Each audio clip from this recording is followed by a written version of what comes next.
Yeah, what it is, y'all. Some people are gonna get it right now, some people are gonna get it later. Hope everybody's having a good hump day. You know what I'm saying? Been seeing some things, and I just feel like it's necessary to speak on it. You know what I'm saying? So if you read the caption, it says, ladies, you don't respect danger. You know what I'm saying? And I really need y'all to understand it, right? I got a sister of mine, not my blood sister, but sister, somebody cool with. And, I go to her stories, I see her stories, and she's always traveling. And that's cool. You know what I'm saying? Get out, see the world. I ain't got no problem with that part. But she's always posting videos about her location. Whether you're here in America, whether you're abroad somewhere else, that is a lack of understanding the times we're currently living. I know a lot of sisters think, well, you're policing us when you tell us not to dress a certain way, not to go to certain places, not to indulge in certain company. And I'm gonna tell you something. You're kind of right. But you come from a perspective where you've been so safe your entire life that you don't see the invisibility of that protection. Like, that protection's there, and because it's kind of invisible, you don't recognize we don't live in a perfect world that allows you to just do things because you feel like it, you feel like you have a right to it. We don't live in that world. We live in a world where bad things happen all the time. And bad things happen to good people. Bad things mostly happen to unassuming people. And unfortunately, sisters, far too many of you operate like a child that's going to be protected. And I'm not saying that to be disrespectful, but I'm saying a child operates in a way where they run around, they stick their fingers in sockets, they run toward traffic, but they always do it with the caveat of understanding that somebody's going to run and catch them, somebody's going to stop them from putting their finger in the hole, somebody's going to stop them from making it to the street. And we've seen situations where people don't get there in time, right? And you hear about them on the news. You hear about children getting hit by cars. You hear about houses burning down because a child was playing with matches, right? So, sisters, unfortunately, a lot of you grow up with that same mindset of thinking no matter what you do, somebody's going to protect you and save you. And I'm here to tell y'all, we don't live in that type of world, and we definitely don't live in that world right now. You showing people you're living a good life. You're doing it for attention and clout. You want to show that you're out there, and you think you're safe because you're with your girls. Let me tell you something. One of the things that's most dangerous is your girls. Your girls will put you in so many bad positions out here, give you some of the worst advice about life, will have you out here by yourself. And many of them is coming from a place of jealousy and envy, so they're trying to drag you down to their level. Your girlfriend will call you up knowing that you're married or in a committed relationship to come ride with her and ride shotgun so that she can meet single guys, and you'll have to be one of the people to take on one of these single guys. You know what I'm saying? I've known married women that got roped into situations like this. Go to bars, invite you to the bars in the shadiest parts of the city, leave you alone, get you nice and drunk, intoxicated, and then knowing that you had to park 3 blocks away, will walk you to the door of the club and hit you with the, "You gonna be okay, girl?" Because that's what she needs to clear her conscience if anything happens between you and that walk to your car. And how many times do we hear about women getting assaulted on their way home, or 3 women go out together, 3, 4 women go out together, and one of them never makes it home? And then we hear about the stories later on true crime show specials and things of that nature. You know what I'm saying? We gotta be smarter, sisters. And it's from this place because you're always used to somebody rescuing you. You can call the cops, and in the past, the cops might show up on time. You could call your family. You can threaten somebody with the fact that you got family that might ride for you. You think you got these so-called bros in the street who want to fuck you, but they pretend to be your bros because you locked them in the friend zone. They don't care about you, and they ain't going to protect you. And in these days, ain't nobody going to save you. The cops don't even pull up no more. You call 911, you might get put on hold. And I'm saying, sisters, you don't respect danger because you're used to somebody always rescuing you. Used to somebody always saving you. And we live in a day and time right now, we live in a modern day purge. People are jumping out on cats, pulling up Dracos, Desert Eagles, fucking AK-47s, whatever type of weapon, high munitions type of weapon, war-like weapons on city streets. And they don't give a fuck about shooting a woman these days. They don't care about harming a woman these days. That whole code where you're a little gentler with women, that shit's out the door. And sisters, y'all need to understand this. If y'all watching this joint, make sure y'all share it on your timeline. Somebody needs to hear it. Here's the biggest thing, right, sisters, that y'all really need to pay attention to. Y'all assume that because you can get in a black man's face, swing on him, and typically nothing really happens to you, y'all assume that you can take that attitude on with the rest of the world. I promise you, your disdain for your brothers truly blinds the fact that black men love you so much that we won't put our hands on you. It's happening with more frequency with these young brothers, but typically speaking, black men will give you a ride. They'll let you go. These other men, and now these young brothers who grew up in a household where their mother told them, it's okay to put their hands on women, they don't have that regard for you anymore. You know what I'm saying? And because they don't have that regard for you, your life is in even more danger. I was in the airport the other day, and I saw this sister. I'm standing there minding my business to the side. And these cops brought this sister next to me. I don't even know why they brought her next to me. And started talking to her about an incident that happened right before I pulled up to the terminal. Apparently, she got into it with this Mexican man. And whatever happened between her and the Mexican dude, I don't know if he put his fingers in her face, but she smacked him. And when she smacked him, she broke his glasses. And thing is, the guy said, I want an apology and I want you to pay for these glasses. Well, she said she's not paying for the glasses. Cops walked right over to, the attendant for the airline came over, and the cop said, scratch her, she's not making this flight. And the look she had in her face, she wanted to be rescued. She even spoke from a place where I think she wanted me to rescue her. And I was in no position to do so. I mean, she uttered the words, I'm getting kicked off my flight because this man called me a black bitch. And I know that was supposed to incite me, this, that, and the other.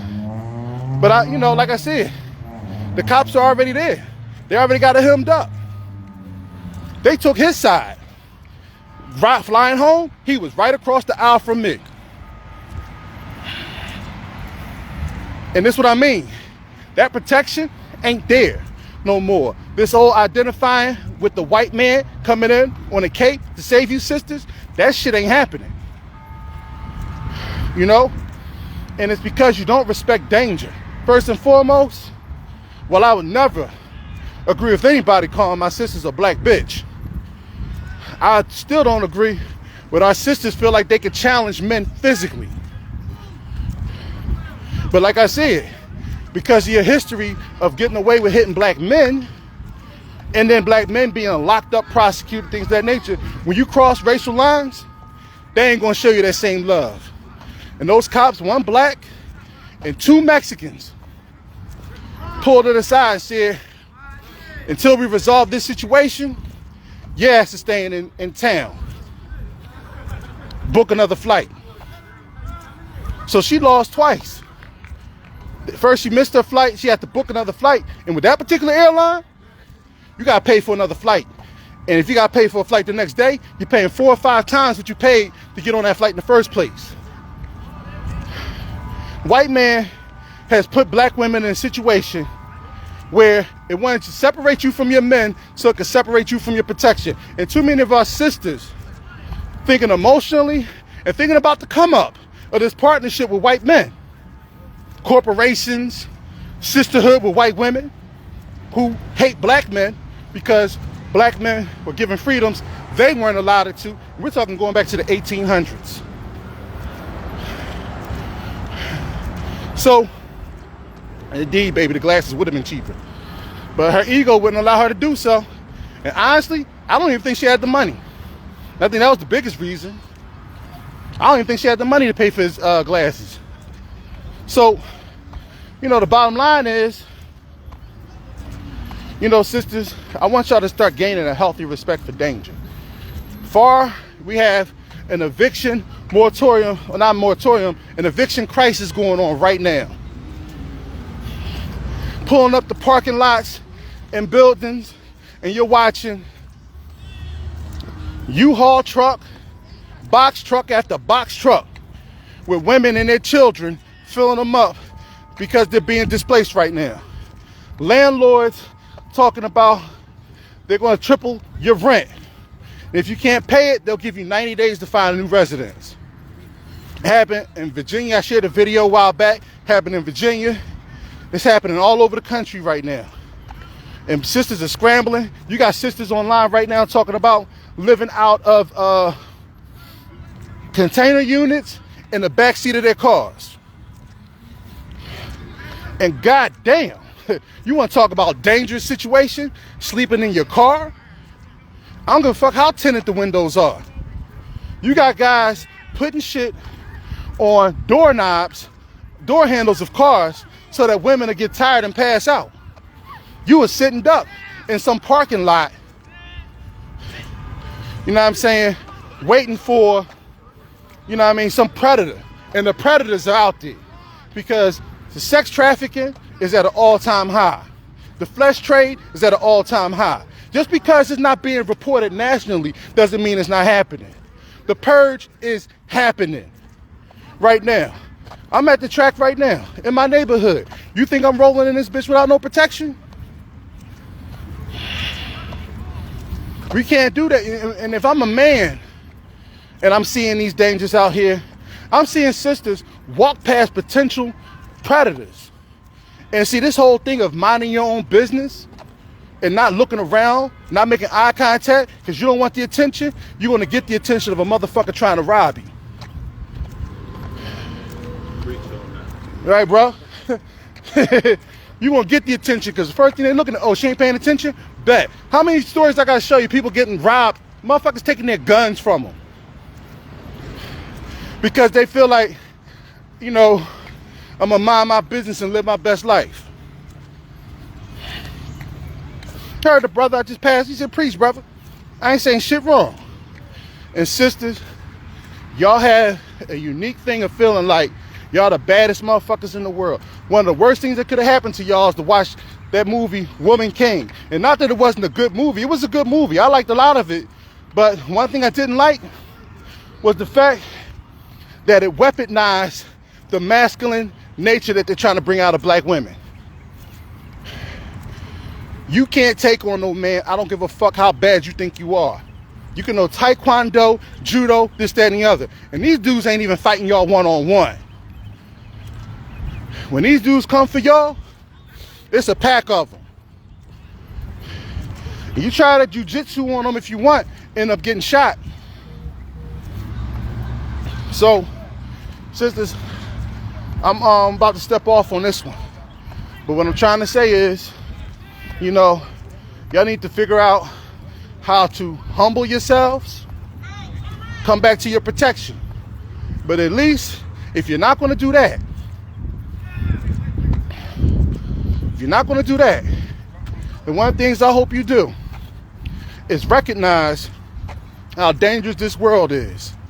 You're out here, I see y'all at the laundromat at night, you with 6 bags of fucking clothes to wash at night at the laundromat, the gas stations, by yourselves, leaving the damn car running half the time. You just make yourselves marks. And in a world right now where people are predators, they don't give a fuck. There's no safety nets out here anymore. No protection. This right here we're living in those times. Those post-apocalyptic times that you read about or you watched in movies in the past. You know what I'm saying? We're living in those times. And sisters, y'all better understand something. You better recognize who your enemies are out here. You better get that shit off your chest. That burden, that anger you have towards brothers, you better get off your chest, because at the end of the day, these Latino men, these white men, these Asian men don't give a fuck about your safety. These Arab men, shit. In Africa, Arab men are still selling black women into slavery. They're selling black men too. But nobody's coming to rescue us, so we recognize that. But you better recognize that this, what do they call it? They call it, I forget the name. I did a show on it 2 weeks ago. But this partnership, this devilish partnership that you have, this crossroads demon partnership that you have with this white man, there's a heavy price to pay. A heavy price to pay when it comes to your safety and protection. And when you put it in their hands, have you forgot who were the original creators of rape culture?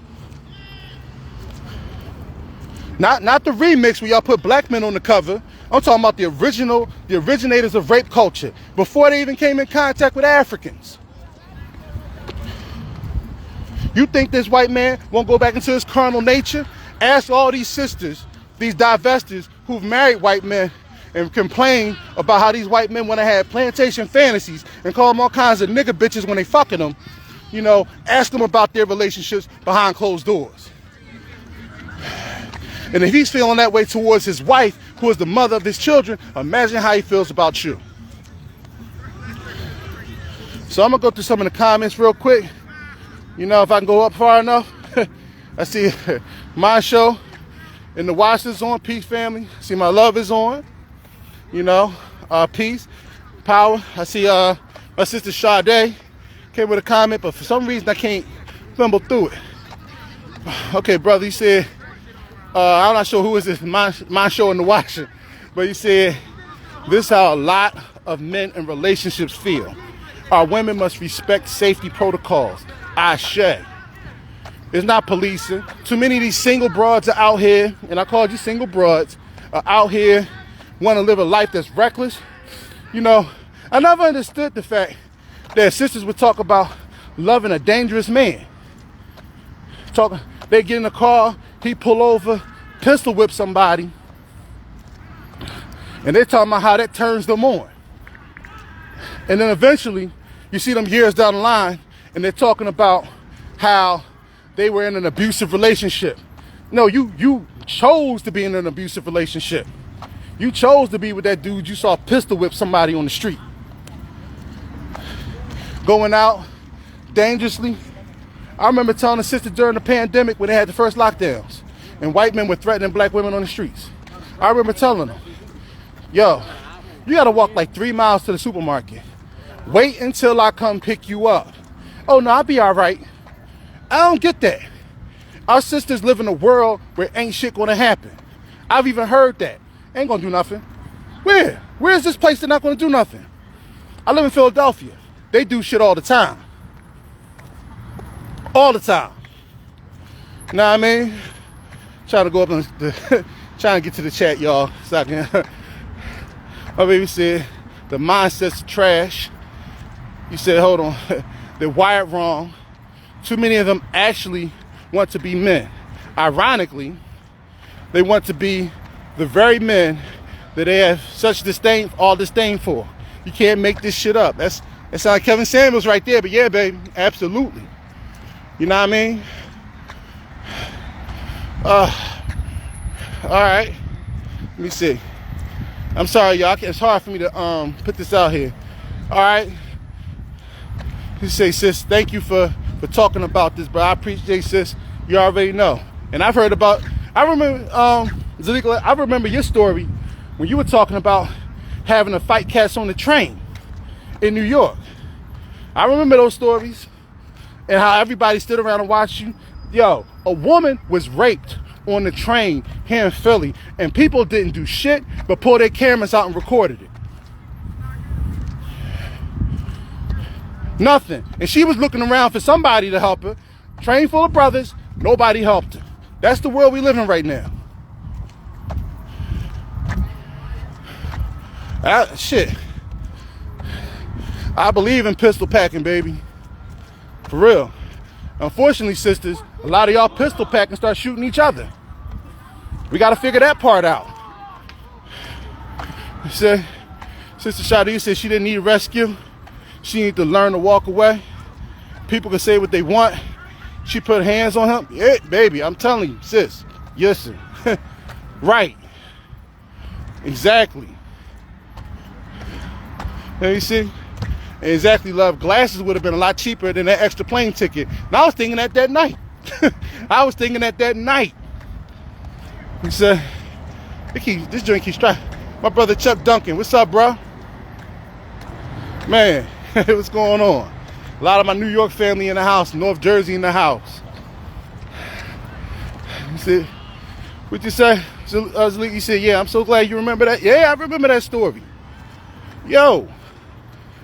If you didn't have a stun gun, you don't know what would have happened. And as she said, it was men watching her fight. And she was actually pulling somebody off of another person. She was pulling that man off of another woman. Yeah, I remember the detail. I remember those details. We all want to mind our business until somebody whooping our ass. Yeah. And Zalika, you told that story like 2 years ago. It was actually, I think it might have been right before the pandemic. Yeah, I remember that story. Listen, and I'm sitting here correcting young brothers on the street. For all the women that think I hate black women, there was a sister leaving out of a restaurant that I was in. I was right behind her, leaving out. And these high school children, boys, pushed through the door. And as she was trying to grab the door handle, they let the door shut on her. So I checked the young brothers about allowing the door to shut on a sister, on a black woman. When I talk, sis, it's from a place of love. I'm a black nationalist and a Pan-Africanist. I love black women, and I hold you to a high standard. This is why we're having this conversation tonight. I want black women to win, just not at the expense of black men, or at the expense of, stepping on a hill to shit on us. Each one teach one. Let's lift, you know what I'm saying? Let's rise in this tide together. So that's pretty much it, y'all. I done increased my pace, influenced by my lovely lady. So I'm out here getting it in, getting back to working out. You know what I'm saying? And yo, family, appreciate y'all. Appreciate y'all. Make sure y'all share this on your timelines. Make sure you tag certain women in the particular, post, because they need to hear this. Stop taking your safety for granted. This ain't a video game. You don't get to respawn. When somebody injures, when somebody kills you, there's not no magical medical kit to heal you up from all these wounds. Physically, psychologically, emotionally, or spiritually. Peace and power, y'all. No, fuck that. War and peace. War and peace. Because if we want peace in this world, we're going to have to go to war. The world's been warring on us forever. It's our turn. War and peace, family. Ashe.